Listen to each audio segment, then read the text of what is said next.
Riddle, and we have a great teaching show for you today. And I'd like to start off with a question. If you doubt or your children doubt what the Bible teaches about creation because you were taught a lie, would you be angry about that? I would be. Or how about if somebody called you a Neanderthal? Would you be angry about that? I would be.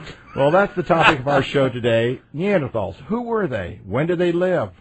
We have with us today a leading authority on Neanderthals, Dr. Jacques Coexisted. Jack, are you there? Hello, Jack? Well, we seem to have lost Jack, Dr. Coexisted. We'll come back to him in just a moment. But how about that question? If you were called a Neanderthal, would you be really upset about that? Were they really archaic people that lived thousands or tens or hundreds of thousands of years ago? Or maybe were they really human beings? And maybe what we're being taught in the education system is not true. Dr. Coexisted, yes, could you tell us a little bit about your background? What sparked your interest in becoming a creationist and a speaker? Well, Mike, when I first came to Christ in 1975, I realized that there was a lot more to Christianity than just the New Testament. I looked at the Old Testament, and my evolutionary background rose up and challenged everything that I now believed in, where I had put my faith. One of the first things I saw was that Eve came from the body of Adam. Now, I had heard that, and I was brought up and somewhat in a church. However, I never took it seriously. And when I realized that in the evolutionary fossil record or in the evolutionary theory, there's no place for a woman to come from a man's body, this really challenged and hurt my understanding of the Old Testament and of my belief in Jesus Christ. I was really at a point where I needed to go out and look into the record of the fossils myself, and because I didn't know if the Old Testament was allegory or whether it had been something that we could not take seriously.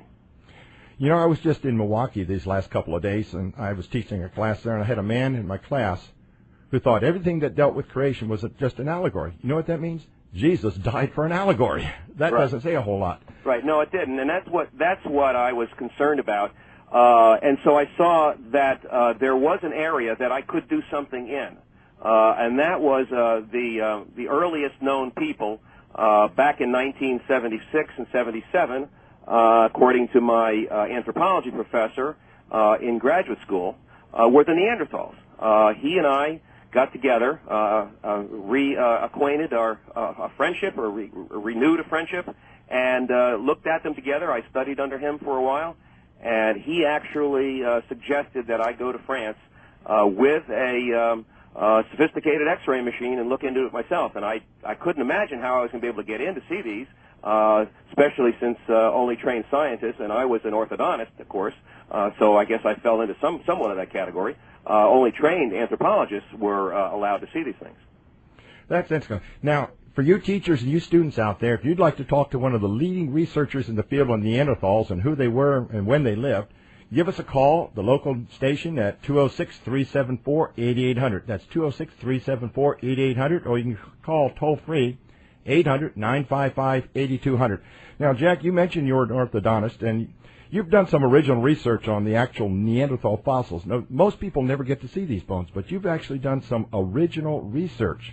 Yeah, I was blessed. That's all I can say. It had very little to do with me. My professor wrote a letter for me to the Museum of Man, called the Musée de l'Homme in Paris, where they kept most of the Neanderthal fossils in France, and that was the place I needed to get into first. Then I was given a very special X-ray machine by a man who had invented it that we use all the time in our orthodontic offices, but the portable version of it was not readily available. There was only one in Sweden and one in the United States, and I was given the one in the United States to take with me. It was another great blessing. Then we were given, again, an apartment to live in outside of Paris for a month, which we readily accepted. And so I went there thinking that this letter of introduction would help me from my professor, who, by the way, identified the remains of Hitler and Eva Braun, so he was pretty famous. during World War II. But he was an old man by the time I went there in 1979, but he had written this letter for me. And I brought the letter in. I had received nothing back from the museum, communication whatsoever, so I went basically over on faith with all this equipment and 5 children and my wife, and 25 bags, and plus the 500 or so pounds of X-ray equipment. Went up to this man's desk in the Museum alum one day, just surprisingly announced myself, and he essentially turned me down. He said, "No, I can't let you in here. I'm not. You can't look at these things. You're just an orthodontist. Why should I let you in?" And I said, "Well, you remember Dr. Krogman?" And I mentioned my professor, and he's the one who identified Hitler, and I talked about that. And something jogged in his mind when I said that, because he thought back to the time of his childhood, when his parents were rescued by American GIs. And he told me that story. And he said, I've never paid you Americans back for that favor. And he said, I'm going to let you in my museum because I want to pay you back for what your country did for my parents and rescue them from the Nazis. They were going off to concentration camp at the time. And so because of some brave GIs and because of the blessing of God, I was able to get into this museum and take the first orthodontic X-rays. Previous X-rays were very impractically done, very, very poorly done, and very unmeasurable. You could not tell what the measurements were, but the first measurable X-rays in history of the Neanderthal people in France. Well, this is going to be very interesting, Jack, because one of the things I have found out in some of my research and study is the pictures we find in textbooks don't match the real fossils. Mm-hmm. Now, can you tell us, what did you find? What kind of, you went in with all this equipment, and you actually got to do the X-rays, and I've been to your house, and I've seen some of those pictures, and they are amazing pictures. Yeah, well, the first thing we did was we picked up a little child that was supposedly 2 years of age, a Neanderthal child, which was famous. It was the type specimen in France. This is the one that they all use when they point to the young infant Neanderthal. Well, I picked him up. And I had a book in front of me that Dr. Krogman had given me called The Neanderthal Centenary. It's a 100-year anniversary study of Neanderthals. And in that book was an article about this little 2-year-old child. And I took the upper jaw and the head and put the lower jaw in. And as an orthodontist, I knew how the teeth fitted together. And they fitted together perfectly. And the jaw went right in the sockets. And there was no, what we call in orthodontics, malocclusion, meaning the teeth hit properly. They didn't have any improper occlusion. In the book, it was quite a different story. The picture, and this is the original research done by a fellow by the name of Pat, P-A-T-T-E, and he had this jaw out of position forward in an ape-like configuration and said that it didn't fit inside the head. Would not fit because it was protruded and something was wrong with it. Well, there was nothing wrong with it. And when I put it back in position and took my X-rays in that position, I knew right then I was going to be in trouble. Are you saying then that what you're actually saying there is what I just said, is some of these pictures we're seeing in the textbooks aren't what we really found? They've been rearranged to promote something called evolution? Oh, yes, that's absolutely true. While I was there, besides this and another skull which had a lower jaw positioned too far forward, there was an anthropologist over in the corner, and he was cutting a chin off of a Neanderthal skull called Laquina number 5, and that appeared on the cover. The first, I think, 5 editions of my book had that on the cover, front cover. It's now on the back cover. He actually cut the chin off and brought it over to me, and he had it covered with a dental compound, a hot dental compound, which I was very familiar with. I had worked in my dad's office. My dad was a dentist, and worked in his office and used this kind of hot compound way back when I was a kid, and I used it in dental school. And what he had done is cut all the teeth off and didn't even determine where the sockets were. I mean, didn't even make an attempt. Just put the teeth back in an ape-like configuration, which is U-shaped compared to the human, which is a parabolic shape. It's a pretty big difference. It's a straight U. And he had this in a U shape, and the chin was gone, which had the chin previously, and in its place was just some of this dental hot compound. The thing was pretty warm. He brought it over to me, and he said, "How do you like this?" And you're an orthodontist. What do you think about this teeth? And I said, "Well, it's not so bad. Can I take a picture of it?" And so I did get a picture of it. Of course, I had in that book right in front of me that I don't know if he realized or not, but there was a picture of that exact jaw with the chin on it. Now, why did he take the chin off? Well, because apes don't have chins, and he wanted to make it look more ape-like. So when I saw that, I realized that, oh boy, anything goes here. I better watch out. I'm going to be have some big problems. Well, this is incredible information, and I've been to your house. I've seen these X-rays that you've actually done, and I've seen compared some of the other textbook pictures we have of what are supposed to be our human ancestors dating back millions of years ago, and they don't match anywhere near what the actual fossils show. Mm-hmm. But this is a great opportunity for you students and your teachers out there to understand what the real science has to offer. And we need to get sometimes outside our comfort zone, get outside those textbooks and go find out what really is happening. Who are these Neanderthals? Who are they really? And you can go there. You can go to our website, creationmatters.org. That's creationmatters.org. And you can click on the Creation Matters icon right there on the home page, and you can go to a page that talks about, gives you all the links that gives you additional information on Neanderthals. And also, you can go to Jack Quazot's own personal website, and on there you can find some of these pictures he's posted, and even find the book he's written called Buried Alive. Wonderful book all about Neanderthals. So if you want to find out some information, if you have to write reports in your schools, you students need to go to creationmatters.org, click on the Creation Matters box, and you can get a lot of information to help you write some of these reports. We have many links out there just about Neanderthals. So we need to go on a break here in just a moment. But I would like to challenge you, as we go on this break, to go to that website and find out the real information. And if you're a teacher, are you teaching incorrect information? And what can we really do about it? We need to get education back to the schools and start teaching accurate science. And if you would like to be a part of the program, give Jack or Mike a call, toll-free, 855-8200.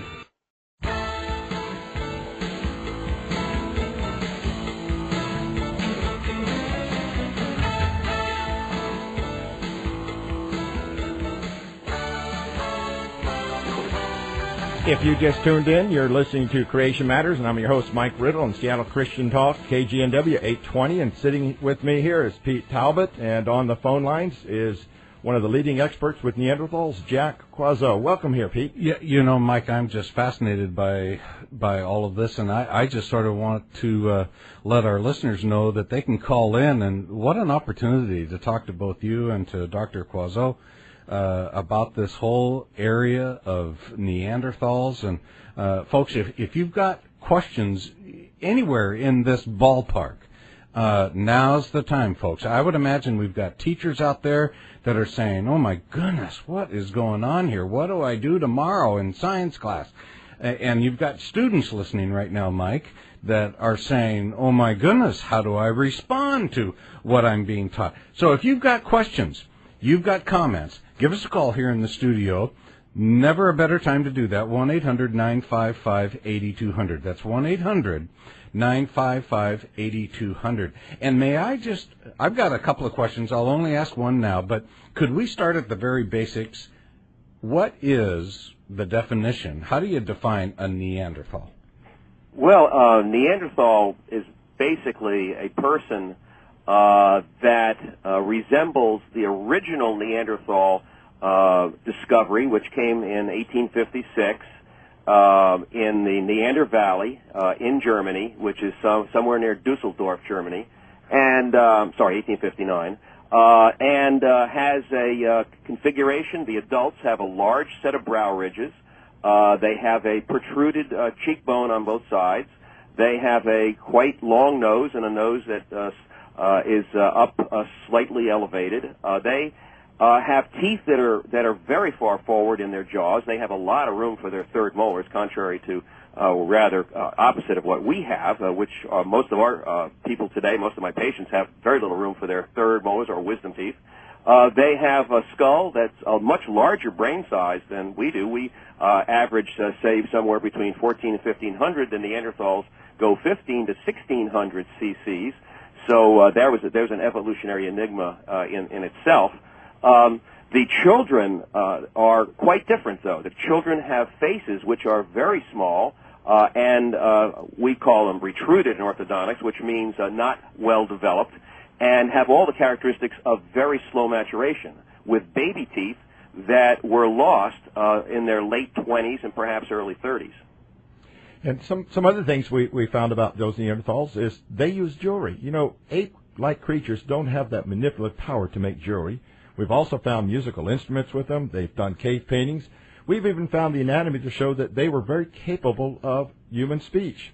And here's another thing, they buried their dead. As far as I know, we're the only species that actually buries their dead. Other animals might dig up bones and bury bones, but they don't bury their dead. We're the only species that does that. And they're correct in Mike saying that they actually bury their dead, but they bury them also with artifacts. One of the things that happened early on, one of the first Neanderthals discovered in France was La Chapelle-aux-Saints, named after the town. In that particular grave, which was only a couple of feet deep, actually, but it was packed, the cave was packed with dirt, a very small cave. There was a ring of jasper stones, like a necklace, around the neck of the La Chapelle-aux-Saints, and they were thrown out hastily, almost immediately after this discovery, and that was in the original grave report there. The reason they were thrown out was because that was supposed to be 50,000 years of age, or 50,000 years ago, when that Neanderthal existed. Yet these jasper stone necklaces don't come into the fossil record till around 27,000 years, or perhaps 25,000. So there was a time discrepancy in there, and they said we can't have that. And this is a practice that is abhorrent in science, and yet it's not uncommon. Now, Jack, I've read many of these biology textbooks and other textbooks, and this is where I really want to point. What's happening in our education system? I read these textbooks, and they talk about Neanderthals being, let me put it this, back in 1964, they said Neanderthals were a subspecies of humans. Then in 1997, based on some mitochondrial DNA, they decide Neanderthals are a separate species. Now, who were these Neanderthals, and when did they really live? Well, they were our ancestors. There's no question about it, because I have patients today with Neanderthal traits. You still see some small traits of Neanderthal. So we've come from them. They were the long-lived people that we read about in the book of Genesis. Now, the ones I've seen, based upon their burial contents in the graves, the fact that they were undisturbed graves, were mostly post-flood people, I believe, in Western Europe, people that had migrated out from the Tower of Babel into Western Europe, caught pretty much high and dry in an beginning of an ice age, and living in pretty harsh conditions. However, living a long, long time and giving lots of evidence of that life within the bones of their skull. And this was able to be seen with not only my studies, but independent studies done by a group in California that I had measure my x-rays. So we see that in the Neanderthal himself or herself, there are these characteristics of humanity, no question about that. However, a very long-lived, long life that they experienced. They had a tooth that could, especially the primary teeth, the baby teeth, the molars were called taurodont molars, meaning bull-like. They could go 30, 40 years. There's no taurodont or baby molars in existence today. The adults had these teeth as well, and their enamel wear showed their long life. So we have lots of criteria. I have lots of data. My book is full of data. We have over 80 illustrations describing how these people fulfill all the criteria for old people from the Bible, and I believe somewhere between 250 to 300 years of age, and post-flood people. So that puts them in the vicinity of Genesis 11. Now, obviously, we came from the people of Genesis 11. How do you get to look like a Neanderthal? Is you just have to live past 200 years, and that takes a special superior type of genome. Well, what they found in the mitochondrial DNA may have showed some of the more powerful battery packs, or of the cells, so to speak, which are what mitochondria are, that they contained. So this may be it, rather than there's no species difference. But you see, because they showed longevity, and this is one of my main points, because they showed longevity in the adults and immaturity in the children. I mean, the Neanderthal 2-year-old was about the equivalent of a human embryo, roughly in the vicinity of 12 to 14 weeks of age. So that's really, really immature. The facial construction, the facial angulation that I study every day in my patients, that looked very much like an embryonic, except it had teeth. So embryonic type of jaw structure. So what you're saying here is somebody called you a Neanderthal. That's not derogatory. That's really a compliment. It's a compliment. The only reason it stuck as a derogatory phrase is because of the cartoons that came out after Neanderthal was discovered in Germany. And that Neander Valley, of course, was named after the hymn writer Joachim Neander, whom we have many hymns in church created by that man. Well, we have a caller right now, and well, let's go to our first caller. Art, you're on. You have a question. Yes, sir. Thank you for your time. I appreciate both of your study and the work you put into it, and I find your subject fascinating. I'm a little bit, or quite a ways off subject here, but around here we have glacial deposits, quote unquote, where all the rocks are round or placer deposits, and also we have very little topsoil in many, many areas. Actually, all over the world, the average is 4 to 14 inches, I believe. And doesn't that all point back to about 6,000 years ago, there was a great flood? I know glaciers don't make round rocks, and yet scientists claim that we live on glacial till here in the area. Is that true, or what? Well, you're exactly right on there. There was an ice age, and we do know that the glaciers came down to the North America area. And glaciers don't make so much around it rocks, so a lot of water running over rocks gets them nice and smooth and round it.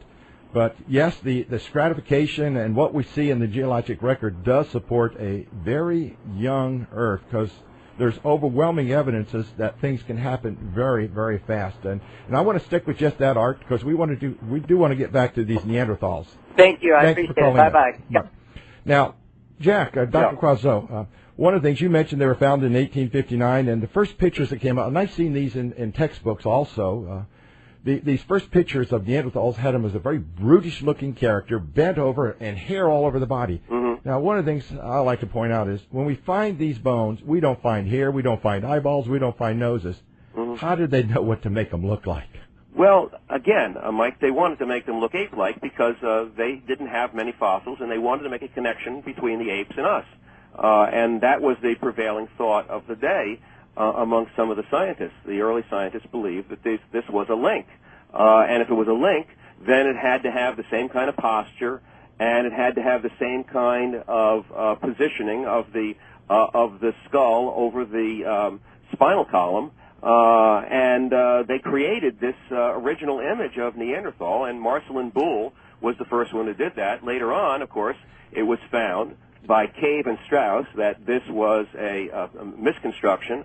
However, there were arthritic joints in that spine, and the man had arthritis. Certainly, if you're going to live 300 years, you're going to have arthritis. And I found arthritis in the jaw joint as well of that particular fossil that Marcelin Boole put together, where that image came from. Interesting. Now, Pete, you've been just sitting here chewing around here. You've got another question you'd love to ask. I just am itching to ask this question.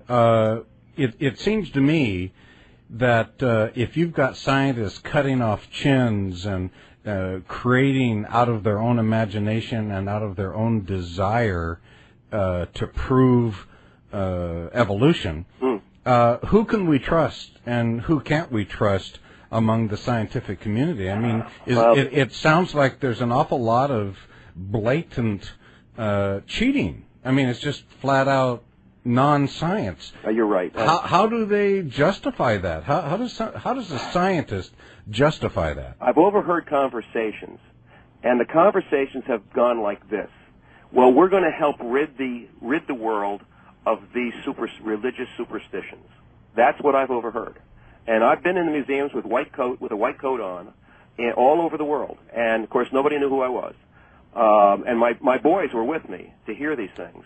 And that's the predominant feeling, is that we have a superstition. Pretty much what you heard in the election, and what you're hearing from the opposition, the losing side, is that bunch of dumb Christians that don't know any better and they'll believe anything. And we need to educate them. And so even if it takes changing these things to prove that we're right, that's what we're going to do.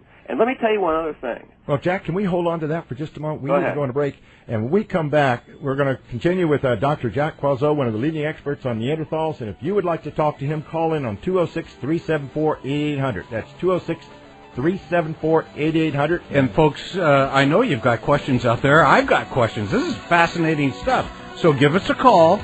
800-955-8200. Call us right away. This is good stuff.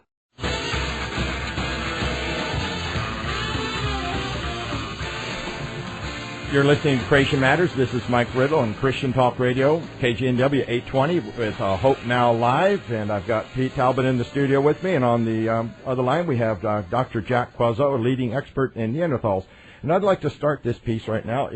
If you're a student out there and you're being taught all evolution, as most schools do, and don't give you much of a choice, but if you're being taught evolution, you need to go to our website, creationmatters.org, and click on the Creation Matters box at the top of our homepage there, and you can find a lot of extra resources that point right to links on the internet to download all about Neanderthals. And you can also go to Dr. Jack Quazot's own personal webpage where you can find some of these pictures and order the book that he's written called Buried Alive, a wonderful book.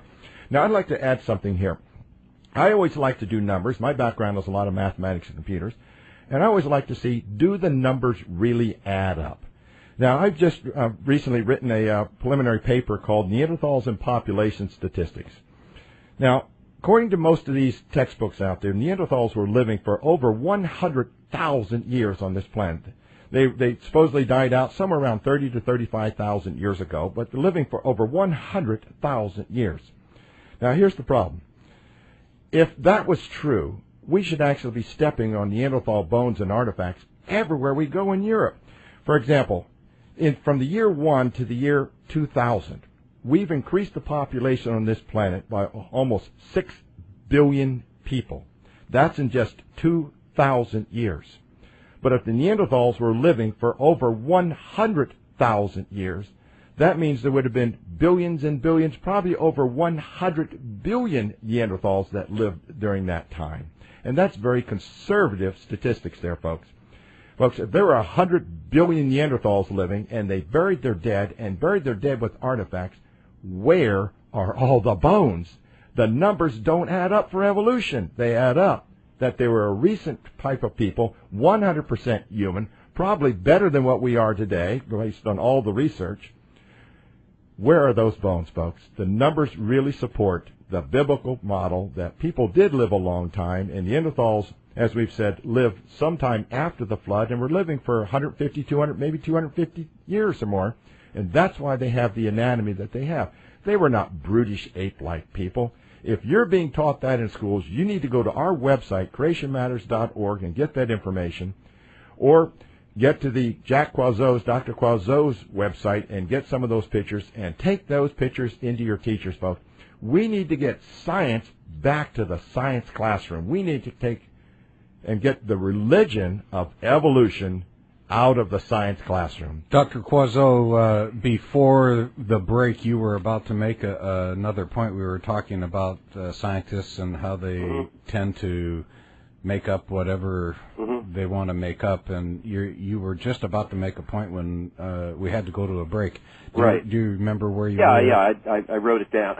Good. It's about red ochre burials. Red ochre is a red powder that was used on the Neanderthals' skeletons, actually bodies, as well as early what we call archaic Homo sapiens bodies after they died, to give them the appearance of life. It's a reddish powder that's an iron oxide, and it's been used in the uniformitarian scale of things from 5000 BC all the way up into Neanderthal times. Now, there was a claim when I started out looking at Neanderthals back in 1979 that there was no red ochre in the Neanderthals, and absolutely on the outside of the skulls there was none. It had all been scraped off or washed off or something done to it. But if you turn the skull around and look inside, where of course the photographers for National Geographic or other scientific magazines do not take pictures, you'll see red ochre in the skulls, and so that would make a burial custom last from, say, in their scale of time, and I don't believe in this scale of time, but just using their reference points, from around 3000 BC in Iraq area and the Ubaidian cemetery in Mesopotamia, all the way to, say, 50 to 60,000 years ago in the Peshte la Azeh and La Farasi skeletons, that were discovered in France. So that's a burial custom that lasted, say, 60,000 years. That doesn't make any sense. I never heard of a burial custom lasting that long, and I don't think they believed it could last that long either. And I think that's why they washed it off the outside of the skulls. Let me just make one other point. I was incorrect when I said 1859. Back to 1856, the first Neanderthal skull was discovered in the Neander Valley. Sorry about that. Now, Dr. Quazzo, you're not relying on just pictures you've seen in textbooks or plastic models that we can. So you have actually seen and X-rayed the real original bones. Yeah, if you look at my book, I have pictures of the red ochre inside a root of a tooth in La Faracie, and it's on the inside of the root of the tooth, so you can't see it from the outside. And inside the Pech de Azé skull, which is that little 2-year-old Neanderthal child that I picked up, we saw that right away. We saw that red ochre right away, my son and I, and we took pictures of it. And we didn't say a word to anyone about that for a long, long time. Now, Dr. Quazzo, could you give everybody your website so they could go straight there and get some of this information? Yeah, it's jackquazzo.com. jackquazzo.com. C-U-O-Z-Z-O. That's jackquazzo.com. C-U-O-Z-Z-O. You need to go there, and you can see some of those pictures, and you'll see his book. Or you can go to our website, creationmatters.org, click on the Creation Matters box, and you can get there that way. Now, lots of information out there. There's a couple other skulls that I saw that were tampered with. One of them was Le Moustier, which came from France. It's called Le Moustier No. 1. It's supposed to be a teenage Neanderthal. Again, the type specimen. But I saw this, and I X-rayed it and worked with it in Berlin, East Berlin, actually. Now, Dr. White, we don't have to know how to pronounce these names, do we? No, you don't. Oh, okay. Anyway, this skull had the upper jaw moved 30 millimeters forward in the skull, and the lower jaw moved 30 millimeters forward, and in between, a lot of plastic material, similar to that stuff I talked about, the hot dental compound, a lot of plastic compound squeezed in this skull to give it an ape-like appearance. So we're talking about quite a distance of movement of these jaws. So when I saw this, I was able to take the skull, and it came in pieces, actually, as we found it in pieces, put them back normally together, and take X-rays of them, and reconstruct the skull, look very much like a modern teenager. However, what we did discover was this teenager was in his late 20s, perhaps early 30s. Now, if you think this is just an isolated case, folks, now, I want to make clear that it's not that these people are deliberately dishonest all the time. Sometimes these people, that's all they can believe is evolution. They cannot get outside the box of evolution. So everything they find must be somehow interpreted in evolutionary means. Well, that's not good science. It may not mean they're not being dishonest, but it's not good science. If you think this is an isolated case, folks, next week we're not going to talk about ape men. We're going to talk about ape women. You women out there were very hairy at one time, according to all these evolutionists too, and had to shave. We're going to talk about Lucy and the Australopithecines, and we have some powerful evidence to show how some of these pictures in the textbooks have been altered, and we actually have that on video. We've caught it on video, how they actually took a saw and took some of the bones apart and put them back together again to make them look like ape-like creatures, or make them look like they were human beings walking upright with hair all over them. We have some powerful evidence today to support this, and what they're teaching in the textbooks, folks, is not good science.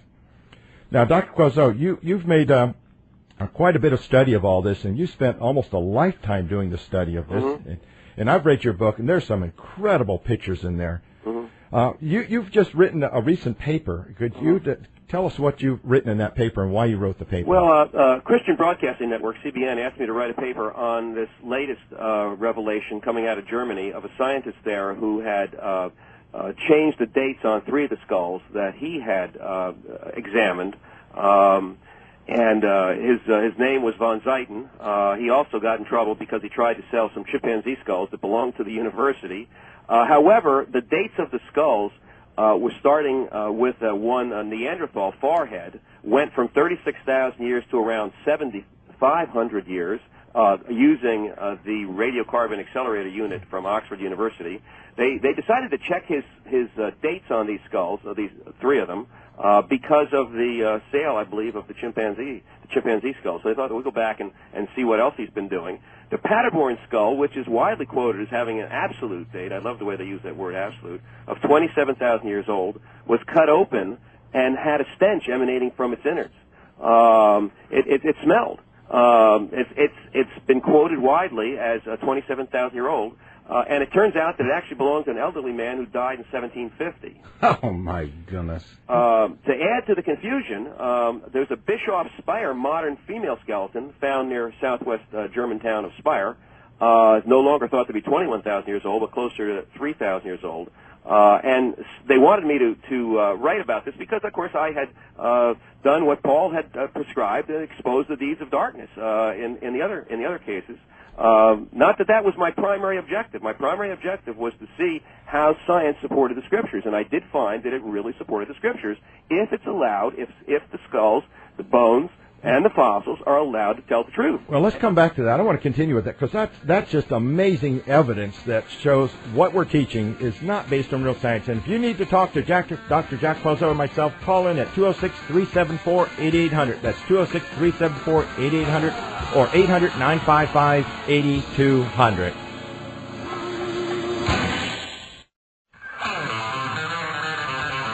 If you just tuned in, you're listening to Creation Matters, and I'm Mike Riddle from Seattle Christian Talk, KGNW 820. We're on Hope Now Live, and I've got Pete Talbot in the studio with me, and leading expert in Neanderthals, Dr. Jack Quazzo on the phone lines.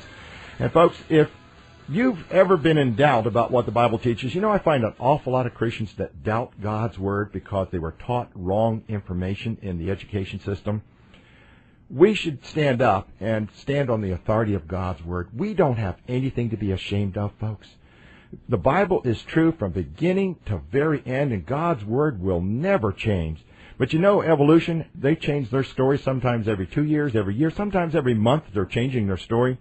Why would you ever want to stand on that? Why do we let doubt cause doubts in our belief in God's Word? In fact, this is just coming to me. I just feel compelled to tell all of our listeners right now, Mike and Dr. Quazzo, for those of you listening who want more information, who maybe would like Mike to come, this program is being heard throughout the greater Seattle area and the Northwest.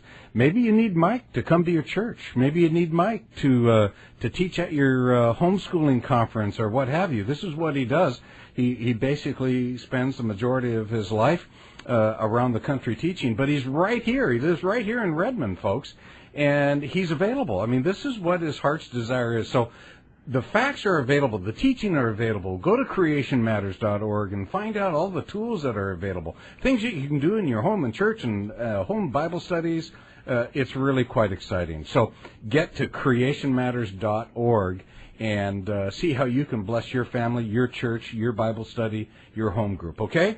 creationmatters.org. Thank you, Pete. And one more thing. We are a listener-supported ministry. In order to keep this type of a show on, we need to get your support, and you can go out to Creation Matters and find out how to do that.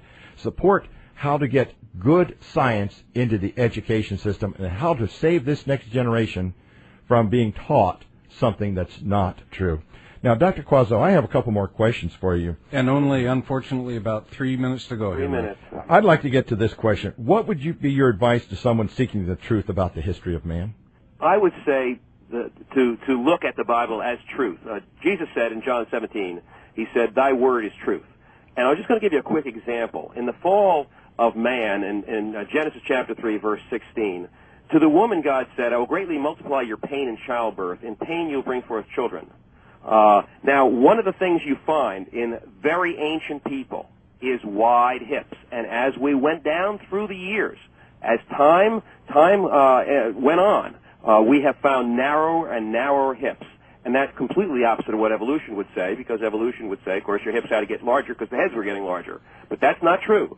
You can make a prediction based on the Word of God, and you will find wide hips in the Neanderthals and archaic Homo sapiens, much wider than our hips today. And apparently, this pain came from some type of narrowing of the hips. And even the evolutionists admit it when they look at pelvises like the one from Spain called Elvis the pelvis, which is a male, and the female had to be much larger. They even say that this kind of a pelvis could give birth to a child very easily. So this is where I am coming from right now, is looking at the Scriptures as truth, making predictions from the Scriptures, and then looking back into the scientific evidence and seeing how they confirm the Scriptures. And it can happen every time. Jack, I really just appreciated the work you've done, and you're one of the few people in the world that's actually seen the real bones. Mm-hmm. And I'd like to finish with one final piece of science here. In 1997, they found some mitochondrial DNA of one of the Neanderthals, and they assumed that it was outside the human range. But, here's what they found. They took that one Neanderthal bone. They've actually found two Neanderthals now where they've supposedly found this mitochondrial DNA. Right. And compared it to over 1,000 human species, 1,000 humans. Mm-hmm. First of all, that's a statistical inaccuracy. You can't compare two against 1,000. Mm-hmm. But what they found was this. They compared to modern humans. They saw that there were 22 substitution differences between humans. But within Neanderthals, they found out within modern humans, the range is 1 to 24 differences in the DNA. So between Neanderthals and humans, there's 22 differences in the DNA. But between humans, there's 24 possible differences. That means Neanderthals go within the human range. But according to evolution logic, using their own logic, what that would mean is 2% of you out there, folks, are not humans. Because they're saying that Neanderthals were not humans, and they do fall within the human range based on the mitochondrial DNA. But using their logic, folks, 2% of you out there are not humans. So what are you? Where did you come from? That's evolution logic. And Jack, if you had one more thing to say, what would it be? What would it be is that I would consider the claims of Christ to be absolutely true. If you want to question your faith, I would pray and I would look into the Scriptures and look at it as truth, as I said before. And it can be verified. Look into the websites that Mike was speaking about, and look at my website, and you will see that we have we are not making something equal to the Word of God. We're just supporting it. Okay, next week, Lucy and the Officer of Physicians, a dynamite show. Thank you, and God bless all of you. Listening to Creation Matters with your host, Mike Riddle, the Tuesday edition of Hope Now Live. If you'd like more information on today's topic, or information about Christian training and development services, simply call 425-269-3196. That's 425-269-3196. Or go to the website creationmatters.org. That's creationmatters.org. And click on the KGNW radio box. Join us next Tuesday at 6 when we'll discover and discuss the truth that for by Him all things were created. That's all right.